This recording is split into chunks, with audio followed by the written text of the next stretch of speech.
Welcome to Negosyente, ang programang naghahatid sa inyo ng mga kwento at kaalaman tungkol sa pagninegosyo. Kilalanin ang mga kahanga-hangang kababaihan at ang kanilang mga kwento sa usapang babae. Sa kwentong negosyo naman, sama-sama tayong matuto, magsimula at magpatakbo ng negosyo. At abangan kung sino ang maswerteng makakatanggap ng dagdag puhunan sa Puhunan Plus. All this and more. Ito si Rhoda Castro Kaliwara, your resident Pinay entrepreneur. At ito ang Negosyente.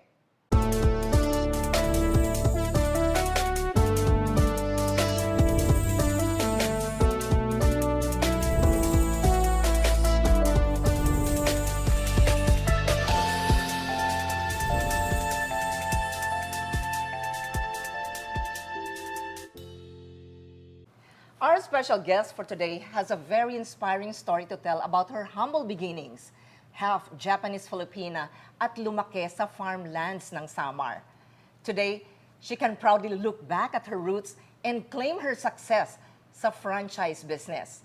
Welcome sa Usapang Babae, Miss Krisha Ann Loyang Tanabe. Hi, Krisha. Hi, Achi. Welcome to the Hello. show. Thank you. It's my honor and pleasure to be your guest today po. Kumusta ka? Mabuti, mabuti. Yeah. Okay, bago natin pag-usapan ang daming negosyo na ginagawa mo ngayon, tell us naman, sa bayan or sa probinsya ng Samar, anong buhay noon? Ano po, Achi? My mother was an overseas Filipino worker. And then I grew up in the barrio from Northern Samar with my grandparents. So my grandfather, my itay, was a farmer. And then, of course, to support our living expenses, my grandmother, my inay, yung nagpalaki po sa aking lolo at lola. So we sold cigarettes and breads sa province just to support also my pag-aaral. We came from a very humble beginning, yet full of dreams. Ano yung mindset na meron ka noon while growing up para ma-pursue or ma-realize mo yung pangarap mo sa buhay? I'm too ambitious, Achi. Kasi nakikita ko before, yung mga overseas Filipino workers, sila po yung may magagandang bahay sa probinsya. So sabi ko sa sarili ko before, I want to give or provide a nice house for my grandparents na pag-uwi nila from farm, may maayos silang titirahan. Unfortunately, after my primary schooling, my grandfather told me, hindi na po nila ako kayang pag-aralin sa college. Naging working student po ako. And at the same time, with good grades and the courage na pumunta ng Manila. So nag-aaral ako ng college sa morning, at the same time, nag-work ako sa afternoon. So when I graduated, I worked as an overseas Filipino worker sa Singapore before. But again, it was not a long-term goal kasi tumatanda yung grandparents ko. I want to go back home, alagaan sila. Nagawa ko naman po yung goal ko for them. Nakapag-ambag naman po ako ng maayos for my grandparents before po sila nawala last year. Gaano katagal na nasa abroad ka? I was there for 3 years, ate, to provide them a good life, a better and comfortable life. And after that, since nagkakasakit na sila, so the main goal was to go back home, take care of them. Kasi you were telling us kanina pa na nagpursue ka, gusto mong ma-fulfill ang mga dreams mo for your grandparents. Yes, yes, yes. Okay lang ba tanongin? Nasaan ang mga parents mo during those times? I'm half Japanese and half Filipina. So my mother was an overseas Filipino worker. I was at grade 2 student at nung nagkaroon siya ng cancer of the bone. So I cannot blame her from not supporting my life. My father is a Japanese. Unfortunately, hindi ko po siya kilala. So Hindi mo siya nakita? Hindi pa po kami nagkita din. But it was never a day that hinanap ko din siya because I was very loved by my grandparents, especially my grandfather, my itay. But recently, after, syempre, nung nawala yung grandfather ko, baka ito yung right time for me to find him and to thank him. I'm waiting for the right timing that God will bless me to be with him. At nandun yung longing. Yes. I couldn't be here without him. True. I'm kind of proud to tell them that I'm half Japanese and half Filipino because I've been analyzing ano ba yung mga personalities and character ng mga Japanese. Negosyante sila, so baka doon ko din nakuha. At pagiging hardworking. Hardworking yung mga Yeah, that's Japanese right. na kinumbine ng isang hardworking na Filipino. Correct. Nung umuwi ka, after 3 years, right? After 3 years, After yeah. 3 years. Yeah. At nung umuwi ka sa Pilipinas, pabalik ng Pilipinas, ano yung una mong ginawa? I look for a business, Achi. Kasi sabi ko, after my overseas work, I cannot work anymore. Kasi parang na-empowered ako to become an entrepreneur. And I believe kaya ko. So, I look for a franchising business. I started to be a franchisee before I became a franchisor. I had experienced challenges and success as a franchisee that develops me to become a franchisor today. Krisha, kindly tell us more about your businesses. So actually, iFranchise story is, yung businesses po natin is iPharmaMart, Coffee Spot, and iFuel. So si iPharmaMart po, nag-start during pandemic. It started with an advocacy, makatulong dun sa mga frontline workers to supply medical supplies until naging butika na siya, and then into franchising. Then we have Coffee Spot, that's my brainchild. It's already 7 years na pong tumatakbo na business. We have hundreds of franchises all over the Philippines. It's bringing Italian brand coffee naman po to the Filipino market. And ultimately, si iFuel, again, it started with an advocacy by helping Marawi Sage, Bangon Marawi program before, way back 2017. We opened our first branch there in Mindanao, then nagsunod-sunod na po yun, Mindanao, Visayas, hanggang Luzon, and now we have more than 50 branches all over the Philippines, so yun po. Objective mo is to inspire and to give hope Yeah. sa mga kababayan natin to be successful like you. Ano ang tips or advice na pwede mo ibigay sa kanila? Siguro po my advice is to be fearless and never to take no for an answer. And as what my grandmother said po, lagi niya sinasabi, lagi dapat ipag-pray mo and you have to act for it and you have to be grateful. Sipag, tiyaga, at determinasyon. Yes, yes. Iyon ang mga ingredients. And kailangan po talaga ambisyosa ka. Ambisyosa. And I'd like to congratulate your grandparents dahil sa kanila, isang napaka-inspiring at successful na Krisha and Loyang Tanabe. Maraming Thank salamat you po. for being on the show. And this is for them. God bless you. Coffee or tea? I choose coffee. Pakinggan natin ang kwento ng Gourmet Farms, brought to you by SM Supermalls.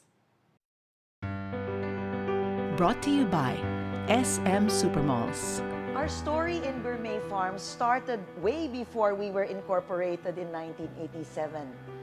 We started as coffee traders in the 70s, and we were the first to export Philippine coffee to the world and to bring in the best of the world for the Filipinos to enjoy, the best coffee beans in the world for the Filipinos to enjoy. And one of the proudest moments we have is when we launched a whole line called Kapelipinas. Kapelipinas is our line of single origins from all over the Philippines. We developed this line in support of coffee farmers from the north all the way to the south. So we have Apo, Atok, Matutum, Kitanglad, Barako, Daguma, and other origins that are going to pop up soon. And we do this because we believe in the Filipino coffee farmer. We believe that Philippine coffee is at par at the world's best. And when you think of an institution or institutions who will help promote Philippine coffee, the first that comes to mind will be Kultura and the SM Supermalls, whom we've been partners with for the longest time, over a decade, I believe, to this day. And together with them, we push Philippine coffee. Kapelipinas, together with our other premium blends, are available in Kultura stores and also in SM Supermalls. Aside from our support for coffee farmers, we also love collaborating with groups who are passionate about what they do. We are passionate about their coffee, and the Sanso Foundation, whom we've collaborated with, is passionate about art.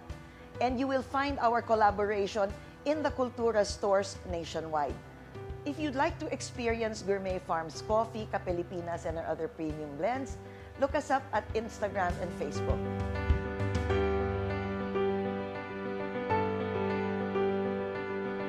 Brought to you by SM Supermalls.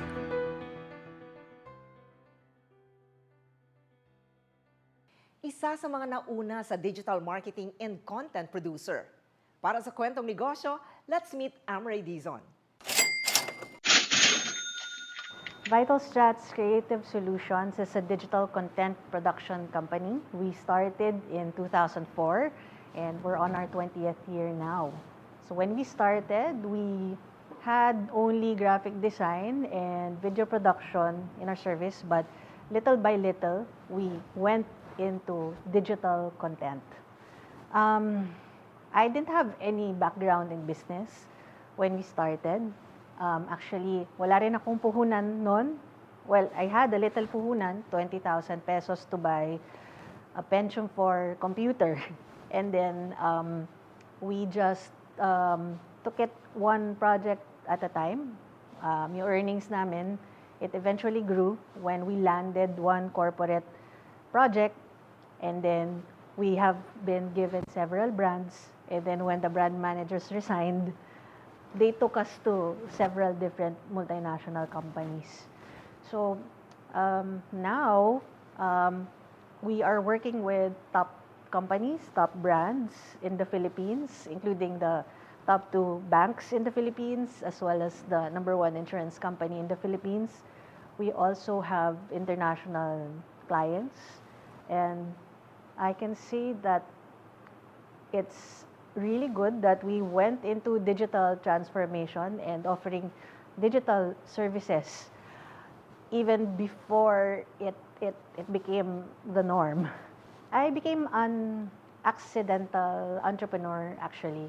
I started sa negosyo without any experience at all. I'm a fine arts graduate and I ran the business in its first few years through trial and error. So that was 2004, wala pang YouTube noon, wala pa ring social media gaano. Well, it was Friendster and social media was used for networking. It wasn't used for marketing, and businesses weren't really keen on using digital marketing during that time.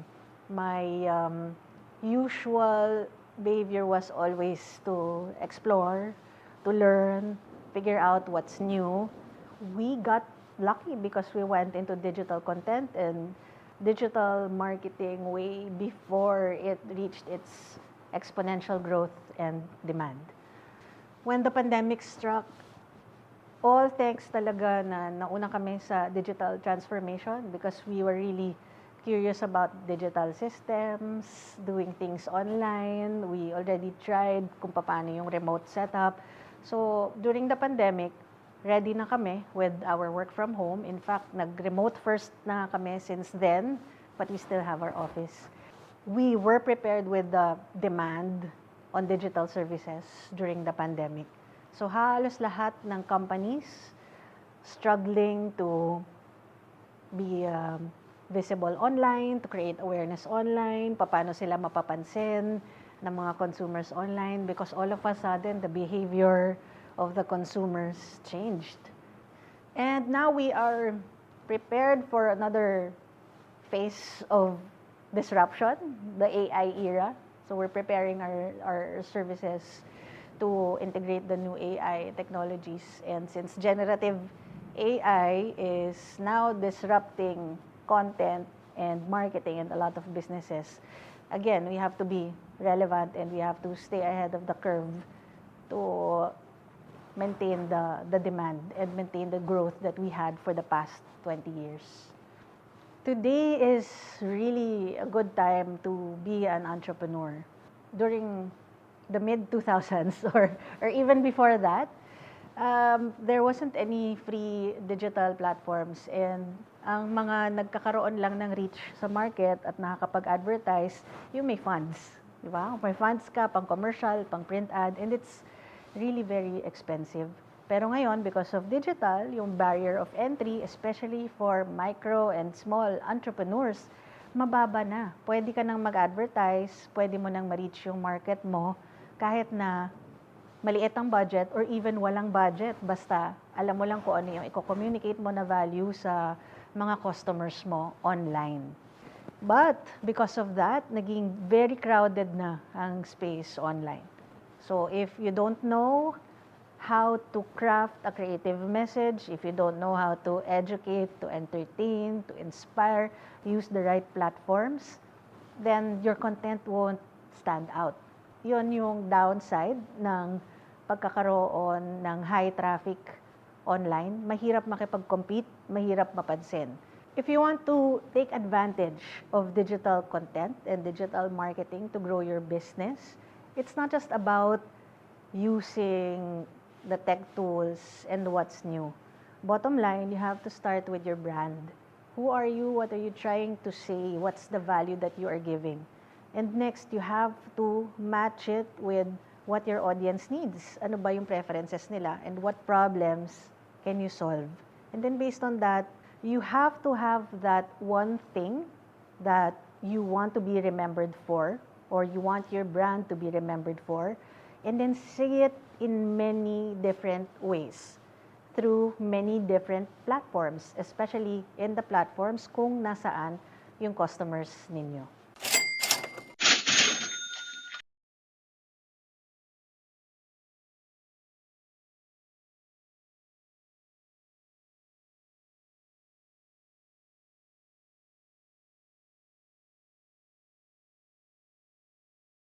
Alam kong inaabangan ninyo kung nasaan ang negosyente para mamigay ng dagdag puhunan.